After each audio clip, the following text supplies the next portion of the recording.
Yeah yeah yeah concept చాలా ఇంట్రెస్టింగ్గా ఉందండి. Thank you so much. Me team members కొంతమంది మాట్లాడుతా టెస్ట్ స్క్రీనింగ్స్ అని చెప్పి ఒక మాట వాడుతున్నారు. అవునవును. ఇది చాలా నాకు చాలా నుంచి అడగాలని ఉంది. అంటే most of the film makers cinema release ముందు చూపించడానికి చాలా భయపడతారు. కొంతమంది చాలా ఇదే రామనాయుడులో లేకపోతే ప్రసాద్ ల్యాబ్లో కొన్ని సినిమాలు హండ్రెడ్స్ ఆఫ్ స్క్రీనింగ్స్ వేసిన సినిమాలు కూడా ఉన్నాయి. అసలు what exactly is this idea of test screening, ఎలా ఉపయోగపడతాయి? చాలా ఉపయోగపడుతుంది. అంటే ఇప్పుడు మనం సినిమా అంతా ఒక బబుల్లో ఉంటాం, మనకి నచ్చేస్తుంది ఆ సినిమా. ఎప్పుడైతే అది బయటికి వెళ్ళిందో మనకి యాక్చువల్ ఫీడ్బ్యాక్ తెలుస్తుంది. అంటే ఇది ఎప్పుడు యూజ్ అవుతుంది అంటే జెన్యున్గా ఫీడ్బ్యాక్ తీసుకున్నప్పుడు. అంటే మేము చాలాసార్లు చూపించాం ఈ సినిమా, దాని తర్వాత మళ్ళీ కూర్చున్నాం, రైటింగ్ మీద కూర్చున్నాం. అంటే ఇట్స్ లైక్ ఇది ఎప్పుడు యూజ్ అవుతుంది అంటే మనం ఆబ్జెక్టిఫైగా ఉన్నప్పుడు. ఒక సినిమా మనకు నచ్చేస్తుంది, యాజ్ అ డైరెక్టర్గా నాకు నచ్చేస్తుంది, మా కురుకు నచ్చేస్తుంది. ఎప్పుడైతే బయటికి వెళ్ళిందో then you actually see the result. So అది ముందుగానే తెలుసు మాకు. అంటే మాకు ఫీడ్బ్యాక్స్ వల్ల మాకు ముందుగానే సినిమా ఎలా ఉండబోతుందో తెలుసు, హౌ రివ్యూస్ ఎలా ఉండబోతాయో తెలుసు. Everything will know before hand. So దీనివల్ల చాలా యూజ్ ఉంటుందని మాకు ఫీలింగ్. బట్ ఆ స్టేజ్ ఆఫ్ మూవీలో ఎంతవరకు రిడెంప్షన్ అనేది పాసిబుల్ అండి. అంటే అది ఎప్పుడు పాసిబుల్ అంటే మీరు తీసుకోగలగాలి, క్రిటిసిజం తీసుకోగలగాలి. చాలా ఇంపార్టెంట్ అది. అంటే జనరల్గా ఫిల్మ్ మేకర్స్ కానీ డైరెక్ట్గా క్రిటిసిజం తీసుకోలేరు. నేను నేను సినిమా బాగాలేకపోతే నాకు డైరెక్ట్గా నా ముందుకు వచ్చి చెప్తారు బాగాలేదని. So I'm very open with criticism. చాలా తీసుకుంటా క్రిటిసిజం. సో నా సినిమా నేనే క్రిటిసైజ్ చేసుకుంటాను ఎక్కువ. సో దానివల్ల డెఫినెట్లీ చాలా హెల్ప్ అవుతుంది సినిమా అవుట్పుట్ రావడానికి, మంచి అవుట్పుట్ రావడానికి. అండ్ ఇందాక మీ టీం మొత్తం ఉంటే అమ్మాయిలు చాలా ఎక్కువ మంది కనిపించారు. యా యూజువల్లీ ఒకళ్ళో ఇద్దరు అసలు, లేకపోతే అసలు కనిపించరు కూడా. ఏంటిది సింబాలిజమా లేకపోతే వాట్ ఈస్ దిస్ ఐడియా? లేదు, ఐ బిలీవ్ అంటే ఇప్పుడు ఉమెన్ వస్తున్నారు ప్రతి ఫీల్డ్లోకి. అంటే cinematographer Mridul Sen, so she's a women. అంటే మా శుభం కూడా తనే చేసింది. అండ్ చాలామంది ఉమెన్ క్రూ ఉన్నారు ఇందులో. అండ్ అంటే ఐ ఫీల్ రైట్ నౌ ఈ జనరేషన్లో బ్యాలెన్స్గా ఉంటే నాకు చాలా బాగుంటుంది, ముచ్చటగా అనిపిస్తుంది షూటింగ్ సెట్ కానీ ఇదంతా. Like right now like everything, అంటే మా cinema is all about women కూడా కాబట్టి. సో ఇట్స్ జస్ట్ అలాగంతే. థ్యాంక్ యూ అండి. Looking for. Thank you so much. Anupama గారు, మోస్ట్ డిఫికల్ట్ పార్ట్ ఏంటండి మీకు ఈ సినిమాకు సంబంధించి? ఛాలెంజింగ్ పార్ట్ పరదానే. అందరికీ ఎలా ఉంటుందో పరదా, అలాగే నేను కూడా కొంచెం కష్టపడ్డాను పరదాలో యాక్ట్ చేయడం. చెప్పినట్టు సినిమాలో 20 minutes 25 minutes ఎంతో లైక్ త్రూ అవుట్ ఉంటుంది, ఆన్ అండ్ ఆఫ్ ఉంటుంది పరదా. అండ్ ఇక్కడ దాకే కనిపిస్తుంది అన్నీ మన బాడీ లాంగ్వేజ్లో, లేకపోతే వాయిస్ మాడ్యులేషన్లో, ఆల్ ఎమోషన్స్ కళ్ళతోనే కదా మామూలుగా మనం ఎక్స్ప్రెస్ చేసేది. కానీ ఈ సినిమాలో నాకు అది చాలా ఛాలెంజింగ్. అది నాకు మాత్రం కాదు, for the director, for the DOP, for everyone. అది ఎలా కంపోజ్ చేయాలి, కనిపించాలి కానీ కనిపించకూడదు. We have to show justice to the character, right? అది చేయాలంటే దట్ ఎంటైర్ డీలింగ్ విత్ పర్దా was a very challenging thing. But script చాలా నచ్చిన స్క్రిప్ట్ కాబట్టి, and we know how much it is important for the script. అది చాలా enjoy చేసి మేము చేసాం. అనుపమ్ గారు, చెప్పండి. నేను వెంకట్ ఎన్టీవీ అండి. అంటే ఈ కాన్సెప్ట్ ఇది సతీ సగమనం లాగా కనిపిస్తుంది. అంటే ఒకప్పుడు భర్త చనిపోతే ఒక ఆచారం ప్రకారం ఆ భార్యను కూడా ఇలా చేయటము, అదైతే ఆ టీజర్లో నాకు అనిపించింది. ఆ కాన్సెప్ట్ ఏమన్నా అదే అని అనుకుంటున్నారా? లేదండి, అది ఇట్స్ ఎ వెరీ ఫిక్షనల్ ఊరు, ఫిక్షనల్ ప్లేస్. అసలు సినిమా చూస్తున్నప్పుడు ఇది ఎక్కడుందిరా అనిపిస్తుంది, ఎక్కడ లేదు ఇది. So it is a very fictional ఊరు, but it talks about many social norms అనమాట. అంటే చాలా చెప్తుంది ఈ సినిమా, మీకు చూస్తున్నప్పుడు చాలా రిలేట్ అవుతూ ఉంటారు. కానీ మొత్తం ఫిక్షనల్, ఏది దేనికి సంబంధించింది కాదు ఈ సినిమా. అంటే ఈ అమ్మాయి బాగా సఫర్ అవుతున్నట్టుగా అనిపిస్తుంది ఈ క్యారెక్టర్ మొత్తం. సఫర్ మాత్రం కాదు, చాలా ఎంజాయ్ చేస్తుంది కూడా అమ్మాయి సినిమాలో. చేస్తుంది. యాక్చువల్లీ చెప్పాలంటే ఇప్పుడున్న పొజిషన్లో చూస్తుంటే అంటే దానికి రివర్స్లో ఉంది ఇప్పుడు కొంత. మీరు చూస్తుంటారు అంటే సెల్ఫీ దిగి అమ్మాయిలు కొంత మారిపోయారు జనరేషన్. అంటే ఇప్పుడున్న ఈ పొజిషన్ అమ్మాయిలు మాత్రం కాదు, అబ్బాయిలు కూడా ఇప్పుడు డిఫరెంటే కదా. మేము సెల్ఫీ తీసుకుంటాము, వాళ్ళ అమ్మాయిలది ఫోటో తీసుకుంటారు, అలా అంతే. మీరు ఈ మధ్య చూస్తున్నాం చాలా, దాదాపు లాస్ట్ 1 year నుంచి కూడా ఇలాంటి సంఘటనలు జరుగుతున్నాయి కదా. అంటే అది కూడా కాన్సెప్ట్ ఏమైనా కలిపారా లేకపోతే ఓన్లీ ఇదేనా? సినిమా చూడండి. ప్రవీణ్ గారు, మీరు 2 సినిమాలు కూడా డిఫరెంట్ జానర్స్ చేశారు. శుభం సినిమా విషయంలో మీరు చాలా ఎక్కువ ఎక్స్పెక్టేషన్స్ పెట్టుకున్నారు. దానికి తగ్గట్టుగా మీ ఎక్స్పెక్టేషన్స్ తగ్గట్టుగా రిజల్ట్ అనేది వచ్చిందా, ఆడియన్స్ రీచ్ అనేది అయిందని చెప్పేసి మీరు అనుకుంటున్నారా? ఫస్ట్ ఆఫ్ ఆల్ సినిమా అయితే బాగుంది, హిట్, అది మీ ఎక్స్పెక్టేషన్స్ రీచ్ అయిందా ఆడియన్స్ విషయం? అయిందండి. అంటే ప్రస్తుతం ఉన్న సిచ్యువేషన్లో చాలా బెటర్గా అయినట్టు. అంటే ప్రస్తుతం అంటే కొత్త వాళ్ళతోనే it's a very very good thing. అంత కొత్త వాళ్ళతో అంత పుల్ ఆఫ్ చేయగలం అన్నది చాలా చాలా ఒక ట్రెండ్ సెట్ చేసినట్టు అయింది నాకైతే. ఎందుకంటే కొత్త వాళ్ళతో థియేటర్కి రప్పించాం, అట్లీస్ట్ థియేటర్స్ని. That is a big thing అనిపించింది. అంటే మీరు సినిమాలు తీసే విధానం కూడా కమర్షియల్గా తీయటం ఇట్లా వెళ్ళిపోనే కాకుండా మీ జోనర్లోనే, అంటే మీ స్టైల్ ఆఫ్ దాంతోనే మీ సినిమాలు చేస్తున్నారు. ఇది కూడా ఒక ఛాలెంజింగ్. ఈ ఆర్టిస్టులను అనుపమ గారిని పెట్టుకుని కానీ వీళ్ళంతా పెట్టుకుని యూనిక్గా తీస్తూనే ఉన్నారు. ఇక మీ జర్నీ అనేది అలాగే ఉంటుందా, మీ సినిమా జర్నీ అనేది? లేదండి, నాకు మాస్ కమర్షియల్ సినిమా నెక్స్ట్ చేయబోతున్నాను. సో నాకు అంటే అలా ఏం లేదు. అంటే నాకు I want to explore all kind of cinema అండి. అంటే నేను చిన్నప్పటి నుంచి తెలుగు సినిమాను పుట్టి పెరిగినవాడిని. సో నాకు సుమోలు ఎగరాలి. నెక్స్ట్ సినిమా సుమో ఎగురుతుంది. All the best.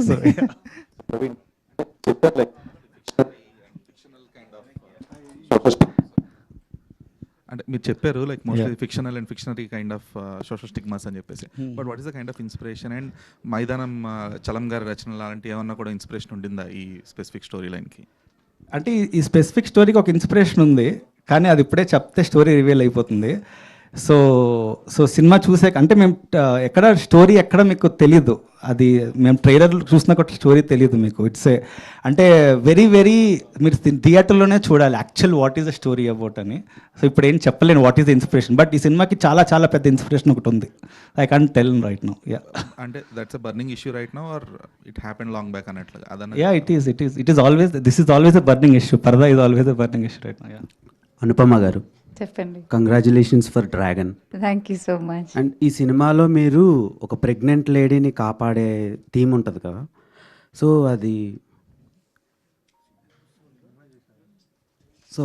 అది కొంచెం ఇప్పుడు జరుగుతున్న సిచ్యువేషన్స్కి ఏమైనా కనెక్టివ్గా ఉంటుందా? అండ్ మీరు ఒక అమ్మాయిని పట్టించుకోవటం లేదు ఓటీటీస్ కానివ్వండి, థియేటర్ ఆడియన్స్ కానివ్వండి అని ఇప్పుడు మీరు నోటీస్ చేశారు.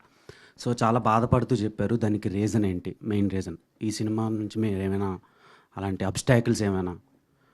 అదే రియాలిటీ చెక్ చెప్పాను కదా, ఈ సినిమాకి వేరే నేను చేస్తున్న వేరే ఫిల్మ్కి, అన్ని ఫిల్మ్స్కి ఎప్పుడు ఇది ఒక పెద్ద ఇష్యూయే. సో ఆ రియాలిటీ మనం యాక్సెప్ట్ చేసుకోవాలి. I'm not complaining about that. దాని రీజన్స్ ఉంటుంది. Because cinema runs on, it's a business basically. అదే క్రియేటివ్ సాటిస్ఫాక్షన్ మాకు దొరుకుతుంది, కానీ end of the day for producer it's business. So తప్పని చెప్పట్లేదు, కానీ లైక్ ఆ బిజినెస్లో అమ్మాయిల ముందుకు రావాలని అంటే ఆ ఫీలింగ్ ఎవరికైనా ఉంటే అది చేయాల్సిన విషయం ఏంటంటే థియేటర్కి వెళ్ళి చూడడమే. దానికి కూడా ధైర్యం తీసుకోవట్లేదు. లైక్ దే ఆర్ జస్ట్ వెనకకి వెళ్తున్నారు.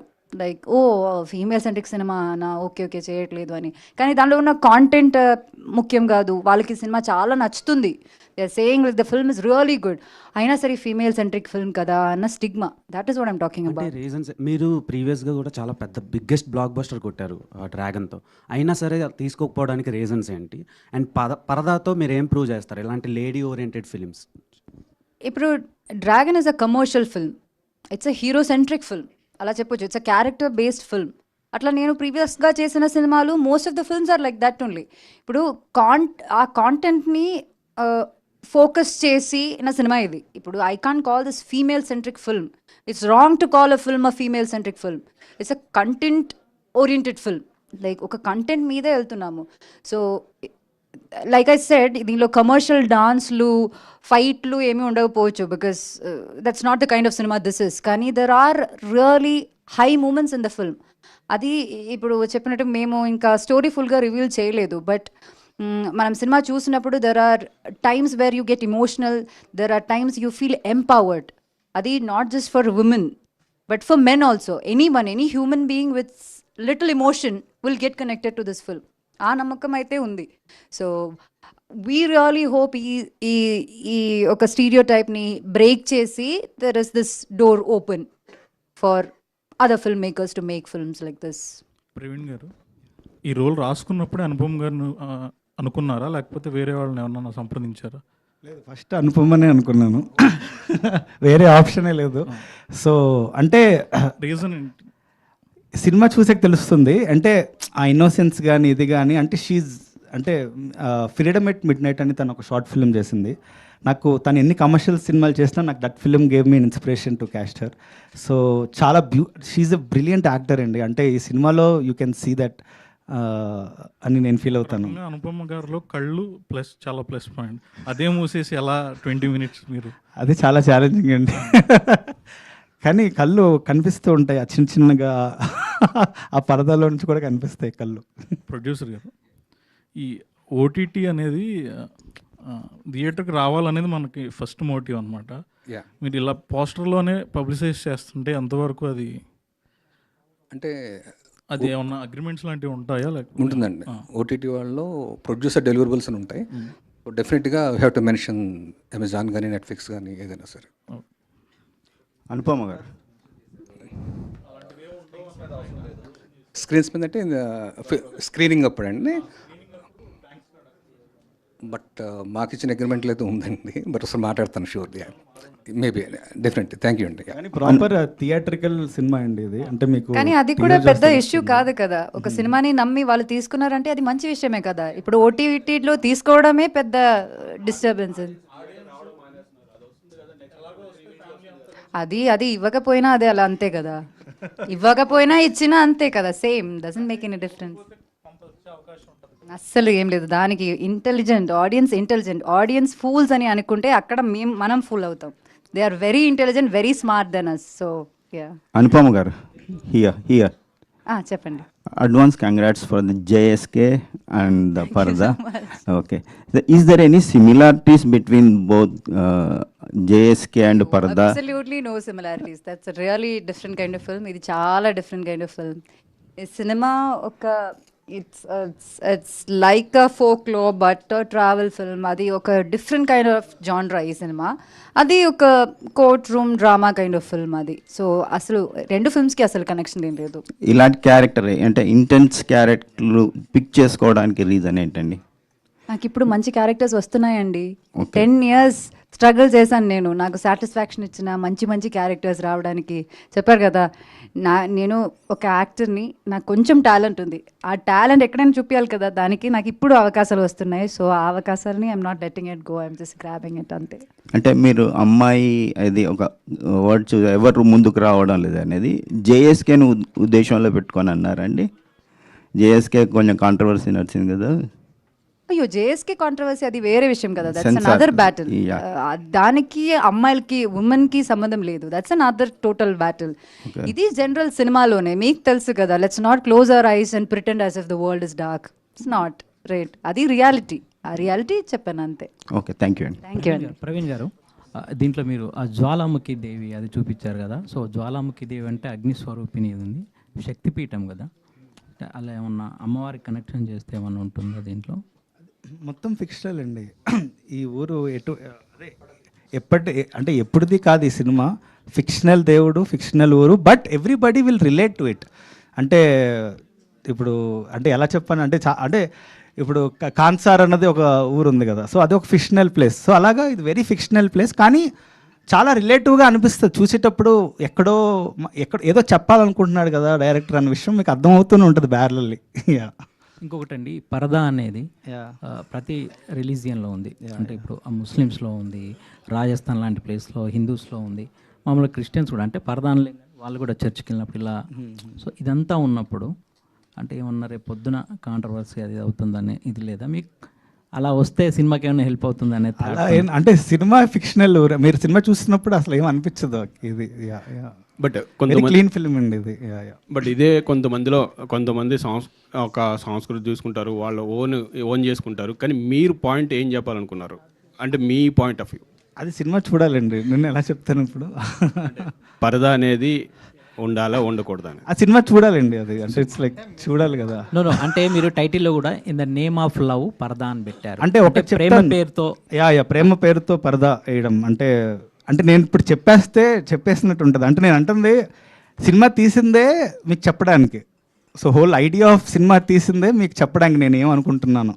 సో ఈ సినిమాని మీరు చాలా విధాలుగా ఇంటరప్ట్ చేసుకోవచ్చు. ఓకే, ఇది చెప్దాం. సో నేను చెప్పేస్తే మీరు అది ఫిక్స్ అయిపోతారు, ఓకే ఇదే చెప్తున్నాను అనుకుంటున్నారని. సో డెఫినెట్లీ ఈ సినిమా ఒక పెద్ద డిస్కషన్కి అవుతుంది. అంటే it will be a very big discussion after the watching this film. Definitely అందరూ మాట్లాడుకుంటారు ఈ సినిమా గురించి. చాలామంది చాలా డిఫరెంట్ పర్స్పెక్టివ్స్ మొదలవుతాయి ఈ సినిమా తర్వాత. సో అనుపమ గారు, అంటే ఒక హీరోతో పక్కన హీరోయిన్గా చేసినప్పుడు ఆ సినిమా సక్సెస్ దీంట్లో పెద్ద బర్డెన్ మనకు ఉండదు. సో సోలోగా మనం సినిమాను మోస్తున్నప్పుడు ఆ బర్డెన్ అంతా మన మీద ఉంటుంది. సో ఇప్పుడు మీరు హీరోలతో చేసినప్పుడు, ఇప్పుడు సోలో హీరోయిన్గా చేస్తున్నప్పుడు, మీరు లీడ్గా వస్తున్నప్పుడు ఏది కంఫర్ట్ అనిపించింది? అయ్యో అండి, అదే కంఫర్టబుల్. నేను ఇక్కడికి వచ్చినప్పుడు నాకు కార్లో ఎంత టెన్షన్ ఉండింది తెలుసా. అది ఏమీ లేదు, ఓ నా లిప్స్టిక్ ఈ కలర్ బాగుందా, లేకపోతే నా ఫౌండేషన్ ఈరోజు బాగుందా, అదే నా టెన్షన్. ఇక్కడ వచ్చినప్పుడు మన సినిమే కదా, ఫైనల్ ఇది పెద్ద స్క్రీన్లో చూడాలి, వాట్ ఇఫ్ నేను ఎవరికి థ్యాంక్స్ చెప్పలేకపోతే ఎలా ఉంటుంది. చాలా టెన్షన్ ఉందండి, అసలు మామూలు విషయం కాదు. ప్రతి హీరోకి, ప్రతి టీంకి సల్యూట్. చాలా పెద్ద టెన్షన్. సో అంటే ఏం నేర్చుకున్నారండి ఈ పరదా సినిమా నుంచి యాజ్ ఎ ఉమెన్గా మీరు? ఉమెన్గా ఎస్, ఉమెన్గా అంటే నేను అది ఆ అమ్మాయి క్యారెక్టర్ వేరు, నా క్యారెక్టర్ వేరు. There is a kind of transformation in all the characters in the film, not just my character. ఇప్పుడు సంగీత మ్యామ్ చేసిన క్యారెక్టర్ కావచ్చు, దర్శన చేసిన క్యారెక్టర్ కావచ్చు, every one has like a nice character arc in the film. So ఈ it's like ఆయన చెప్పినట్టు ఈ సినిమా రిలీజ్ అయ్యాక there is gonna be a discussion about the film. అది మీరు అనుకున్నట్టు కాంట్రవర్సీ డిస్కషన్ కాదు మేము చెప్తున్నాము. It's like a healthy discussion. ఈ సినిమాలోనే ఒక సీన్ ఉంది where we'll be sitting around and discussing about something. దానిలోనే అది కరెక్ట్ కదా, ఇది కూడా కరెక్ట్ కదా, అది కూడా కరెక్ట్ కదా అన్న ఫీలింగ్ వస్తుంది. So that is the kind of discussion. అది ఒక హెల్దీ డిబేట్లా ఉంటుంది. సో అలాంటి చాలా పర్స్పెక్టివ్ సినిమాలో ఉన్నది. అది నాకు సడన్గా ఓ కరెక్టే కదా అన్న ఫీల్ వచ్చింది. అవి ఏమని మేము చెప్పలేము ఇప్పుడు. సో నేను ఎందుకు అడిగానంటండి, మీరు ఒక 100% లిటరేట్ ఉన్న ఏరియా నుంచి వచ్చారు కదా, కేరళ నుంచి. సో అలా చూసినప్పుడు రెస్ట్ ఆఫ్ ద ఇండియా మీకు ఎలా అనిపించింది? సో దానికోసం నేను అడిగింది. అంటే మీరు వెళ్ళి నార్త్ సైడ్ అదంతా రెస్ట్ ఆఫ్ ద ఇండియా గురించి ఎడ్యుకేషన్, ప్రైమరీ ఎడ్యుకేషన్ అనేది చాలా మంచి విషయం. సో అదేంటంటే I'm not saying about the trigonometry that they teach in the school. నేనేమనుకుంటున్నానంటే ఇప్పుడున్న ఎడ్యుకేషన్ సిస్టంలో కొన్ని చేంజెస్ రావాలి. Basic stuff. ఇప్పుడు స్విమ్మింగ్ అన్నది బేసిక్గా అందరికీ తెలియాల్సిన విషయం కదా, అది ఒక లైఫ్ స్కిల్ కదా. మన ఎడ్యుకేషన్ సిస్టంలో ఇలాంటి లైఫ్ స్కిల్స్ కూడా యాడ్ చేయాలన్నది నేను కోరుకుంటాను. మొన్న కూడా ఏదో చూసి I was just thinking about it. అది ఇప్పుడు అమ్మాయిలకి అయితే సెల్ఫ్ డిఫెన్స్ ఎంత మంచి విషయం. స్కూల్లో ఒక వీక్లీ వన్స్ ఒక పీరియడ్ చాలు చేస్తే బాగుంటుంది కదా. సో అది నార్త్ ఇండియా మాత్రం కాదు, మన ఎడ్యుకేషన్ సిస్టంలో కూడా చాలా చేంజెస్ రావాలి అని కోరుకుంటున్నాను నేను. హాయ్ ప్రవీణ్ గారు, దిస్ ఈస్ ప్రజావాణి అండి. సార్ ఇప్పుడు టీజర్ అది చూసినప్పుడు ఆ అట్మాస్ఫియర్ కానీ ఆ విలేజ్ కానీ మొత్తం నార్త్ సైడ్ ఉన్నదే. నేనే సౌత్లో ఎక్కడ చూసిన అయితే నాకు అనిపించలేదు. అయితే మీరు నార్త్లో జరిగిన ఒక ఘటన తీసుకునేసి ఈ సినిమాను రూపొందించారా? లేదండి, ఫిక్షనల్ అండి. ఎక్కడ లేదు, ఈ ప్రపంచంలో ఎక్కడ లేదండి కల్చర్. నార్త్లో లేదు, ఎక్కడ లేదు. So everything is fictional. Cinema చూసాక మీకే అనిపిస్తుంది ఎక్కడ లేదు కదా, ఇది నేనే చెప్తున్నా ఎక్కడ లేదు ఇది. సో యా, వెరీ ఫిక్షనల్ అండి. చనిపోయినప్పుడు ఇప్పుడు ఒక సాంప్రదాయం చూపించారు, అది కూడా లేదు. మీరు ఎక్కడి నుంచి తీసుకున్నారు ఇవన్నీ? ఎవ్రీథింగ్ ఈజ్ ఫిక్షనల్ అండి. అదే చెప్తున్నా. ఓకే, ఆల్ ది బెస్ట్ అండి. ప్రొడ్యూసర్ గారు సార్, మీ ఇద్దరు ఎవరో అంటే ఇది ఇనీషియల్గా స్టార్ట్ చేసినప్పుడు తెలుగు మలయాళం అని 2 లాంగ్వేజ్ అన్నారు కదా. సో ఇప్పుడు మలయాళం ఉందా లేదంటే ఓన్లీ తెలుగు రిలీజ్? మలయాళం ఉందండి, తెలుగు అండ్ మలయాళం అండి. సేమ్ దుల్కర్ రిలీజ్ చేస్తున్నారు అక్కడ. సేమ్ డే రిలీజ్ అండి. So yeah, thank you so much media for your questions. And yes, August 22వ తారీఖున మెగాస్టార్ చిరంజీవి గారి పార్టీ చేసుకుందాం, బర్త్డే పార్టీ. అలాగే పరదా సక్సెస్ పార్టీ కూడా ఆ రోజు చేసుకుందాం. And thank you so much and wish you good luck entire team అందరికీ. Paradha and Anupama, wish you good luck. Good luck. Yeah, very see you soon. Vijay garu, thank you so much. And media once again thank you.